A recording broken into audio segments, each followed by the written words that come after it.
ताज्या बातम्यांसाठी लोकशाही न्यूजला सबस्क्राइब करा आणि बेल आयकॉन प्रेस करा। न्यूजना आपण करणार आहोत। सोमवारी रात्री उशिरा महाविकास आघाडी सरकारचे करते धरते शरद पवार, मुख्यमंत्री उद्धव ठाकरे आणि या तीनही पक्षांना एकत्र आणणारे संजय राऊत या तिघांमध्ये मातोश्रीवर गुप्त बैठक पार पडल्याचं समजतंय।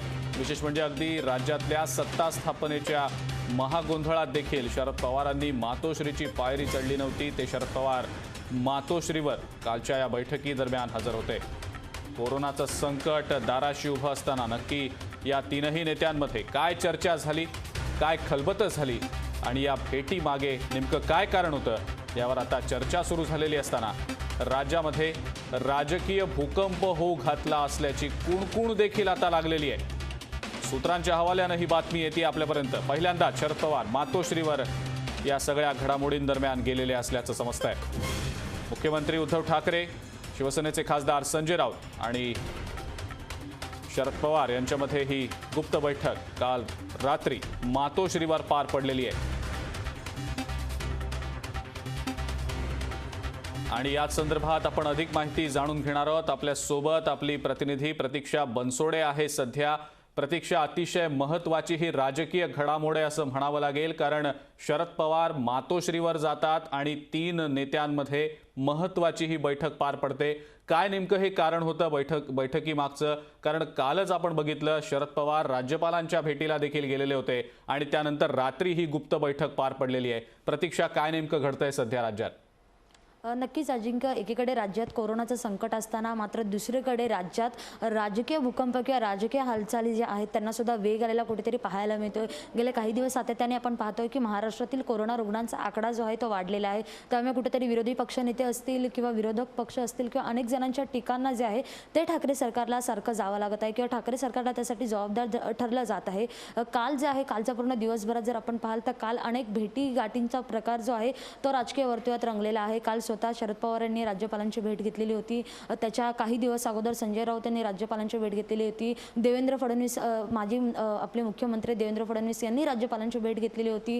काल संध्याकाळी नारायण राणे यांनी राज्यपालांची भेट घेतलेली होती। नारायण राणे यांनी राष्ट्रपती राजवट लागू सुद्धा करा अशी सुद्धा राज्यपालांकडे मागणी केलेली होती। त्यानंतर रात्री उशिरा जी आहे ती शरद पवार उद्धव ठाकरे यांच्यामध्ये जी आहे ती बैठक पार पडली। या बैठकीत संजय राऊत सुद्धा उपस्थित होते अशी माहिती जी आहे ती आता आपल्याला मिळत आहे। ही उशिरा रात्रीची बैठक पार पडली। या बैठकीत एकंदरीतच शरद पवार जे आहेत ते एकंदरीतच ठाकरे सरकार किंवा महाविकास आघाडीचे जे सरकार आहे त्यांच्याकडून होत असलेल्या सध्याच्या ज्या एकंदरीत कोरोना परिस्थितीमध्ये जे त्यांच्याकडून होत असलेल्या वारंवार टीका असतील किंवा वारंवार विरोधकांकडून जे त्यांना धारेवर धरलेलं आहे त्या संदर्भात काही सांगण्यासाठी गेले आहेत किंवा मार्गदर्शन करण्यासाठी गेलेले आहेत अशी आता माहिती मिळते। कुठेतरी शरद पवार नाराज असल्याची सुद्धा माहिती मिळते। काही दिवसांपूर्वी शरद पवार यांनी मुख्यमंत्र्यांकडे एक मागणी सुद्धा केलेली होती की साखर उद्योगधंदे असतील किंवा अनेक उद्योग असतील ते अल्प काळामध्ये जे आहे ते सुरू करा। पण मुख्यमंत्री यांनी सांगितलं की लॉकडाऊन असल्यामुळे आपण हे कोणतेही उद्योगधंदे सुरू करणार नाही। तेव्हा सुद्धा कुठेतरी महाविकास आघाडीमध्ये काय बिनसले का अशा चर्चा रंगवत होत्या।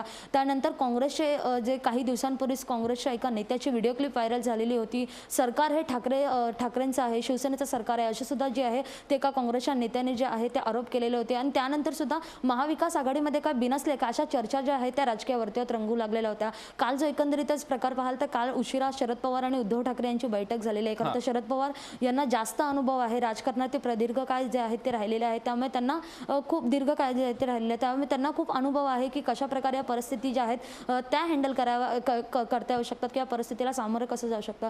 खरं तर पाहाल तर दिल्लीत पण जर आहे ते वेगळं प्रकरण सुरू आहे। कुठेतरी महाराष्ट्रात राष्ट्रपती राजवट लागू करण्यासाठी काही दिवसांपूर्वीच भाजपाकडून सुद्धा आंदोलन करण्यात आलेलं होतं आणि कशा प्रकारे ठाकरे सरकार कोरोनाची परिस्थिती सांभाळण्यासाठी अपयशी ठरते हे कुठेतरी विरोधक सुद्धा दाखवून देतात। एकंदरीतच 6 महिने होतात आता महाविकास आघाडीला, पण कुठेतरी त्यांच्यावरती एक कोरोनाचं संकट असताना राजकीय संकट सुद्धा आपल्याला पाहायला मिळते। अजिंक्य, बिलकुल प्रतीक्षा, मात्र या सगळ्या राजकीय पार्श्वभूमीवर काय नेमकं पुढे होणार आहे हे कोणाला समजत नाहीये। या सगळ्या घडामोडी तर घडतायत, म्हणजे एकीकडे शरद पवार काल प्रफुल्ल पटेल यांच्या समवेत राज्यपालांच्या भेटीला गेले, त्यानंतर नारायण राणे गेले राज्यपालांच्या भेटीला। त्यांनी मागणी केली की राष्ट्रपती राजवट लागू केली जावी, कारण ठाकरे सरकार सध्याची परिस्थिती हाताळायला असमर्थ आहे। या सगळ्या पार्श्वभूमीनंतर शरद पवार मातोश्रीवर जातात, उद्धव ठाकरेंना भेटतात, ही खूप मोठी घडामोड आहे प्रतीक्षा. म्हणजे असं नाहीये की शरद पवार सहज भेटायला गेले होते किंवा त्याबद्दल काही चर्चा झाली. या सगळ्या पार्श्वभूमीवर कुठंतरी सरकार अस्थिर करण्याच्या हालचाली सुरू आहेत की काय, या एका मुद्द्यावर ही चर्चा झाली आहे की काय असं वाटतंय. आणि ज्या पद्धतीचं ट्विट संजय राऊत यांनी केलंय त्यावरनं देखील असंच वाटतंय. त्यांनी एक आश्वासन दिलेलं आहे, आश्वस्त केलेलं आहे लोकांना की सरकार अस्थिर होऊ शकणार नाहीये. त्यामुळे कुठंतरी यामागे काही मोठं कारण आहे असं वाटतं. नक्कीच अजिंक्य, ही काय पहिली वेळ नव्हती. म्हणजे शरद पवार आणि उद्धव ठाकरे यांची भेट जी आहे ती मातोश्रीवर झाली नव्हती, पण याआधी सुद्धा काही 2-4 दिवसांपूर्वीच दादरमधील ठाकरे स्मारक जे आहे तिथे शरद पवार आणि उद्धव ठाकरे यांच्यामध्ये भेट झालेली होती. सलग 2 दिवस त्यांची भेट झालेली होती आणि भेटीदरम्यान सुद्धा शरद पवार यांनी महाराष्ट्रामधील एकंदरीत आढावा जो आहे तो घेतलेला होता. पवारांनी उद्धव ठाकरे यांना काही सूचना पण दिल्या होत्या. अशी सुद्धा माहिती मिळते की कशाप्रकारे या कोरोनाच्या परिस्थितीवर आपल्याला एकंदरीत कामकाज करायचं आहे, कशाप्रकारे महाविकास आघाडीने याकडे पाहिलं पाहिजे. कारण त्यांचं मार्गदर्शन, जसं मी तुम्हाला म्हटलं की अनेक वर्ष जे आहेत त्यांनी राजकारणात घालवलेले आहेत. देशातील अनेक आपत्ती किंवा संकट आहेत त्यांनी समोरून पाहिलेले आहे किंवा त्यांना अनेकदा त्यांनी जी परिस्थिती चांगल्या पद्धतीने सांभाळलेली आहे. त्याचप्रकारे महाविकास आघाडीला सुद्धा त्यांनी अनेक उपाययोजना असतील किंवा मार्गदर्शन जे असेल ते केलं असेल. आणि काल ह्याच संदर्भातले कुठेतरी जे संजय राऊत यांनी ट्विट केलेलं आहे की राजकीय जे महाविकास आघाडीचं सरकार असेल ते अस्थिर नसेल, ते त्यांचं ट्विट जे आहे ते तंतोतंत या घटनेशी आहे ते जुळते आहे. कारण काही दिवसापासून महाराष्ट्रामध्ये राष्ट्रपती राजवट लागू होणार का ही चर्चा जी आहे ती रंगत आहे. आणि अशामध्ये जर इतका भेटी होतात आणि काल स्वतः शरद पवार जे आहेत ते उद्धव ठाकरे यांच्या भेटीला गेलेले आहेत, म्हणजे नक्कीच कुठेतरी दिल्लीत सुद्धा जी सूत्र जी आहेत, कारण पियुष गोयल आणि उद्धव ठाकरे यांचं जे प्रकरण आहे त्यातून सुद्धा ट्विटरच्या वरती जो वॉर झाला त्यातून सुद्धा असं दाखवण्यात आलेलं आहे की महाविकास आघाडीचं सरकार जे आहे ते कुठेतरी केंद्र सरकारला पुरेशी मदत करत नाहीये. त्यामुळे आता कुठेतरी महाविकास आघाडीचं सरकार असेल महाराष्ट्रातलं ते कशाप्रकारे अपयशी ठरतंय हे कुठेतरी दिल्लीतून सातत्याने दाखवलं जाते. आणि ह्या घटना ज्या आहेत त्या वारंवार घडतात. या संदर्भातच कुठेतरी राज्यातील सरकार अस्थिर आहे का अशा बातम्या आणि चर्चा ज्या आहेत त्या रंगू लागलेल्या आहेत. हेच जे आहे ते सर्वीकडे राजकीय वर्तुळात चर्चा आता रंगू लागलेल्या आहेत. आणि हेच पार्श्वभूमी पाहून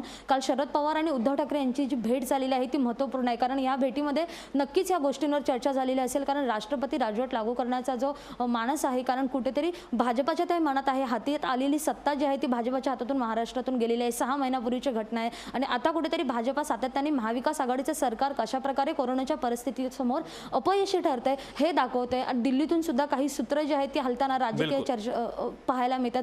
त्यामुळे राष्ट्रपती राजवट लागू होईल का? आता येत्या जूनमध्ये पावसाळी अधिवेशन सुरू होईल. राज्यसभा आणि लोकसभा दोन्ही सभागृहात जे आहे भाजपाचं एकमत आहे. त्यामुळे महाराष्ट्रातली जी परिस्थिती अजून बिघडली तर राष्ट्रपती राजवट लागू करण्यासाठी एकमताने निर्णय सुद्धा मंजूर होऊ शकतो. त्या सर्व पार्श्वभूमीवर जे आहे ते आता महाराष्ट्रातील राजकारणाला किंवा राजकीय घडामोडींना वेग आलेला आहे. अजिंक्य. बिलकुल प्रतीक्षा, धन्यवाद. तू जी सविस्तर माहिती दिलीस त्याबद्दल.